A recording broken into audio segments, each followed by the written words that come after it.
Hello everyone, आज है 19 अप्रैल और आज इस वीडियो में हम बात करने जा रहे हैं अदानी विल्मर के बारे में। देखिए, अदानी ग्रुप की एक दमदार कंपनी है ये। और आज इसका चार्ट काफ़ी इंटरेस्टिंग रहा। आज अगर आप हम देखें तो जैसे ही बाजार खुला था ये धीरे धीरे गिर रहा था। 405 से गिर कर ये 399 तक चला गया। लेकिन उसके बाद अगर आप देखो तो 2 बजे के बाद एक बड़ी रफ्तार आई। 415 पे गया ये। 400 रुपये से भी कम रुपए पर शेयर ट्रेड कर रहा था, सीधा 415 पे चला गया।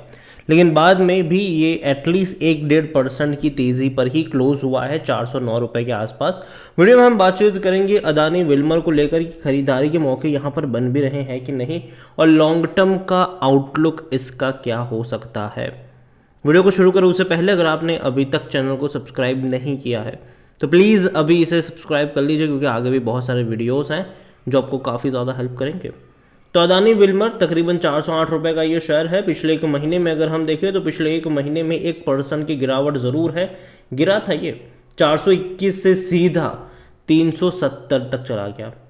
लेकिन बाद में बड़ी रफ्तार आई, बाद में फिर गिरा, फिर तेज़ी। और अगर आप चैनल को रेगुलर फॉलो कर रहे हो, मेरे कई सारे वीडियोस मैंने बनाए थे जब गिरावट आ रही थी। मैंने कहा था कि 350 से 400 रुपये के बीच में खरीदारी के मौके मुझे नज़र आ रहे हैं। मुझे लगता है कि खरीदारी के मौके बनेंगे, इनिशियल बाइंग के मौके बनेंगे 350 से 400 रुपये के बीच में। और अगर मान लो कि मार्केट की हालत बहुत ज़्यादा ख़राब होती है, गिरावट आती है, तो 350 के नीचे की हर लेवल पर एवरेज करने के ही मौके बनेंगे। लॉन्ग टर्म की मैं बात करूँगा, लॉन्ग टर्म में डेफिनेटली पोटेंशियल तो है इस कंपनी में। जहाँ तक अगर हम बात करने जाए तो पिछले एक साल में गिरावट आई है और तकरीबन 840 से गिरा है। कह सकते हैं कि 55 से 60% की गिरावट है ये, अगर मैं इसके हाई से कंपेयर करूंगा तो। और सबसे बड़ी गिरावट हमें देखने को मिली थी जब से हिंडनबर्ग की रिपोर्ट आई, काफ़ी बड़ी गिरावट आई थी। लेकिन उससे पहले से ये गिर ही रहा था। 815 रुपये से ये गिर कर 570 तक आ गया था। और जैसे ही हिंडनबर्ग की रिपोर्ट आई ये और फर्दर गिरा, मतलब उससे पहले से ही ये गिरता आ रहा था। हिंडनबर्ग की रिपोर्ट ने बस वही है कि भैया आग में घी डालने का काम किया यहाँ पर। और अभी देखें तो ये संभल रहा है 350 से 400 रुपये के आसपास के लेवल में ये संभल रहा है। एक इनिशियल कहते हैं कि सपोर्ट देखने को मिल रहा है यहाँ पर। अगर आप देखो तो जब इसका आईपीओ भी आया था ना, तो भी ये लंबे समय तक ये थोड़ा कुछ वक्त के लिए ये 350 से 400 की रेंज में रहा था। और यही वजह थी कि मैं कई बार कह रहा था कि ये रेंज मुझे अच्छा लगता है बाइंग के लिए, क्योंकि उसके बाद बड़ी रफ्तार आई थी। अदानी विल्मर अगर आप देखो तो भैया कंपनी मार्केट लीडर है एडिबल ऑयल में, भारत में नंबर 1 है ये। इसके अलावा कंपनी की भैया फॉर्चून ब्रांड के अंदर कई सारी चीज़ें देखने को मिल जाती है। चाहे हम बेसन की बात करें, दाल चावल आटा सत्तू वगैरह की बात करें, सब कुछ है यहाँ पर। और तो और इसकी रीच बहुत बड़ी है, इनका डिस्ट्रीब्यूशन नेटवर्क भी काफ़ी बड़ा है। बड़े शहरों से लेकर छोटे गाँवों तक की जो दुकानें हैं, चाहे मॉल हो जाए या छोटी किराने की दुकान हो, इनकी प्रोडक्ट आपको मिल जाएगी वहाँ पर। कंपनी अगर हम देखें तो जो मेन इनकी यूएसपी है वो एडिबल ऑयल ही है। लेकिन फिर भी कंपनी बाकी मतलब राइस सेगमेंट में काफ़ी कुछ एक्सपांड करने की कोशिश कर रही है। कुछ राइस प्रोसेसिंग यूनिट्स भी इन्होंने खरीदे थे, कोहिनूर जैसी बड़ी ब्रांड को भी खरीदा। उसके अलावा सोया चंक्स की अगर हम बात करें, बेसन सत्तू वगैरह की बात करें, रेडी टू ईट खिचड़ी की बात करें वो भी है यहाँ पर, पल्सेस की बात करें वो भी है, पोहा बात करें। लेकिन बाकी की जो 2 और आइटम है, चाहे वो सोप की बात या फिर हैंड वॉश की बात है, ये उतनी ज़्यादा फेमस नहीं है और शायद उतनी बड़ी बनेगी भी नहीं ये, क्योंकि भैया सोप और हैंड वॉश का जो मार्केट है वो बड़े प्लेयर्स के पास है, वहाँ पर अदानी कहीं पर नहीं टिकते हैं। इसके अलावा और भी कई सारी है, मतलब वो ऑयल वाला ही पूरा का पूरा सेगमेंट कह लो आपके यहाँ पर देखने को मिल रहा है। अदानी विल्मर ऑयल के ऊपर डिपेंडेंसी ज़्यादा ज़रूर है इनकी, लेकिन डेफिनेटली बाकी जो इनके बिजनेस लीवर्स है वहाँ पर भी कंपनी फोकस तो कर रही है। अदानी विल्मर आज अगर इनके वॉल्यूम्स देखें तो 17,50,000 के आसपास देखने को मिल रहा है, मतलब काफ़ी कम क्वांटिटी में शेयर ट्रेड हो रहे हैं, ऐसा आप कह सकते हो। इतना ही नहीं, कंपनी में हम देखें तो according to Moneycontrol user सिर्फ 8% लोग ही है जो बेचने की बात करें, वरना 90% लोग कह रहे खरीदो, 2% लोग कह रहे होल्ड करो। कंपनी की अगर हम बात करें रेवेन्यू की, तो सबसे पहले देखोगे तो बहुत बड़ा जंप आया था रेवेन्यू में। 2022 में अब तक का सबसे हाईएस्ट रेवेन्यू है। सेम चीज़ प्रॉफिट के लिए भी कह सकते हैं। 807 करोड़ का इन्होंने मुनाफा भी कमाया था। लेकिन क्वार्टर ऑन क्वार्टर अगर देखें तो लास्ट क्वार्टर में अच्छा परफॉर्मेंस था, वरना उससे पहले धीरे धीरे करके ये गिर रहा था। प्रॉफिट अगर आप देखोगे तो अच्छा था, तकरीबन 245 करोड़ का था। लेकिन देखो दिसंबर क्वार्टर से एक्सपेक्टेशन ज़्यादा ही होती है, क्योंकि शादी वाला माहौल होता है, ठीक है, और ऐसे में जो कंजम्पशन होता है ऑयल और गैस, सॉरी ऑयल का और राइस वगैरह का, वो बढ़ ही जाता है। तो कहीं ना कहीं कहते हैं कि दिवाली वाला जो माहौल होता है वो कहीं ना कहीं एक अच्छा माना जाता है। लेकिन अभी देखना होगा कि मार्च में कैसे रिजल्ट्स आते हैं। उम्मीद है कि अच्छे आए, क्योंकि पिछले साल इसी क्वार्टर में 234 करोड़ का इनका प्रॉफिट था और पिछले क्वार्टर में 245 करोड़। कंपनी को एटलीस्ट 260 से 300 करोड़ का प्रॉफिट कमाना पड़ेगा। जहाँ तक बात है रेवेन्यू की, तो रेवेन्यू 15,500 करोड़ से ज़्यादा ही होने चाहिए, कम नहीं चलेंगे। अदानी विल्मर अगर हम बात करें तो कंपनी के जो नतीजे हैं Q4 के, उसके अभी तक कोई डेट सामने नहीं आई कि कब इनके रिजल्ट्स आएंगे। उम्मीद करेंगे कि जल्दी आ जाए, लेकिन जैसे ही रिजल्ट्स आएंगे डेफिनेटली हम उसके बारे में बातचीत भी करेंगे कि कैसे रिजल्ट्स हैं। और अभी देखो अदानी क्राइसिस से गुजरा ज़रूर है। हिंडनबर्ग की रिपोर्ट के बाद काफ़ी हालत ख़राब हो चुकी थी, और सभी कंपनियां नहीं लेकिन कुछ कुछ कंपनियां ज़रूर है जहां पर मौके बनेंगे बाइंग के।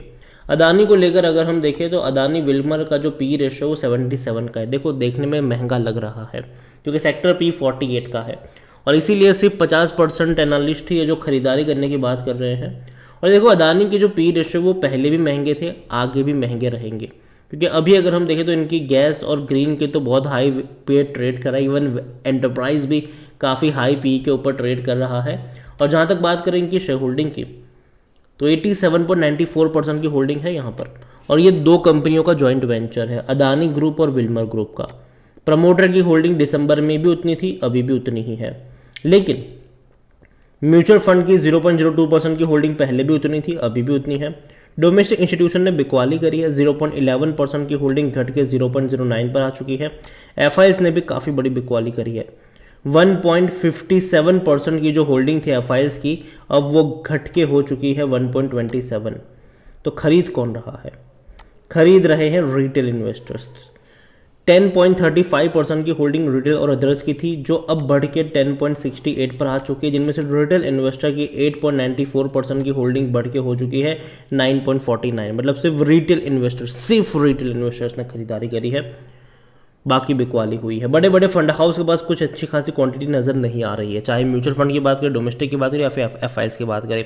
लेकिन हाँ, प्रमोटर को अपनी क्वांटिटी यहाँ पर कम करनी पड़ेगी, क्योंकि सेबी का रूल कहता है कि 75% से ज़्यादा की होल्डिंग नहीं होनी चाहिए। और एक्चुअली में जो टाइम दिया जाता है लिस्टिंग के 3 साल के अंदर अंदर प्रमोटर को अपनी होल्डिंग को 75% पर लेकर जाना पड़ता है। अगर कर लेते हैं तो अच्छी बात है ये, और जब करेंगे तो कुछ क्वांटिटी बेचनी पड़ेगी यहाँ पर, और देखना होगा कि कौन बड़ा प्लेयर आता है। और मेरे हिसाब से जब ये क्वांटिटी कम करेंगे तब तक उम्मीद करेंगे कि प्रमोटर्स के शेयर्स बढ़ जाए, और ये होता भी है, ठीक है। जब भी प्रमोटर अपने शेयर्स बेचना चाहते हैं, मतलब ओएफएस का प्लान करते हैं, कुछ ऐसा हो जाता है बाजार में कि भैया उनकी कंपनियों के शेयर बढ़ जाते हैं। तो मुझे हैरानी नहीं होगी कि जब इसका ओएफएस आएगा तब इसका शेयर प्राइस 408 नहीं होगा, बल्कि तब शायद 500 550 भी होगा। और ओएफएस में 1 साल भी लग सकता है, 1.5 साल भी लग सकता है, ठीक है। लेकिन हाँ, अगर यहाँ से अगर आप 20-30% यहाँ से अगर आपको 1 साल में ये कंपनी 20% का भी मूव दिखाती है, तो भैया 20% का रिटर्न कोई ख़राब रिटर्न नहीं है मेरे हिसाब से। और जहाँ तक बात करें अदानी विल्मर कंपनी, डेफिनेटली एक अच्छी कंपनी मैं मानता हूँ इसको, अदानी ग्रुप की एक स्ट्रॉन्ग कंपनी मानता हूँ। लेकिन खरीदारी के मौके मैंने पहले भी कहा था, मैं अब भी कहूँगा कि खरीदारी करिए, बने रहिए। लेकिन जहाँ तक बात है फ्रेश बाइंग की, 350 से 400 रुपये की रेंज पर आपकी नज़र होनी चाहिए। अगर वहाँ पर ये जाता है तो डेफिनेटली कह सकते हैं ये बाइंग के मौके हैं, और वो मौके आपको गंवाने नहीं चाहिए। लेकिन साथ में ये भी कहूँगा कि देखो बाज़ार अभी भी थोड़ा सा अनस्टेबल है, बाज़ार में अभी भी मंदी के माहौल है, बढ़ते इंटरेस्ट रेट का खतरा है। और ऐसे सिचुएशन में अगर पूरा बाज़ार गिरता है तो उन कंपनियों में भी गिरावट आती है जो हाई वैल्यूएशन के ऊपर ट्रेड करते हैं। और ऐसे में अगर मान लीजिए कि और फर्दर करेक्शन बनता है एक्सटर्नल फैक्टर की वजह से, तो 350 रुपये के नीचे अगर जाता है वर्स्ट केस सिनारियो में, ख़राब माहौल में, तो हर गिरावट में ऐड करने के मौके मुझे लग रहे हैं। और लॉन्ग टर्म का व्यू होना चाहिए आपका, शॉर्ट टर्म का नहीं। लॉन्ग टर्म में रिकवर कर जाएगा, 500 से 600 के टारगेट्स भी आपको आज से 1.5-2 साल बाद देखने को मिल जाएंगे यहाँ पर। और अगर कुछ चमत्कार हो गया, अगर अच्छे रिजल्ट्स दिखा दिए कुछ, तो शायद चीज़ें और जल्दी भी हो जाए। तो बाकी मर्ज़ी आपकी है। उसके अलावा एंटरप्राइज हम देखें तो ये एकदम फ्लैट हो चुका है, 1850 के आसपास ट्रेड कर रहा है।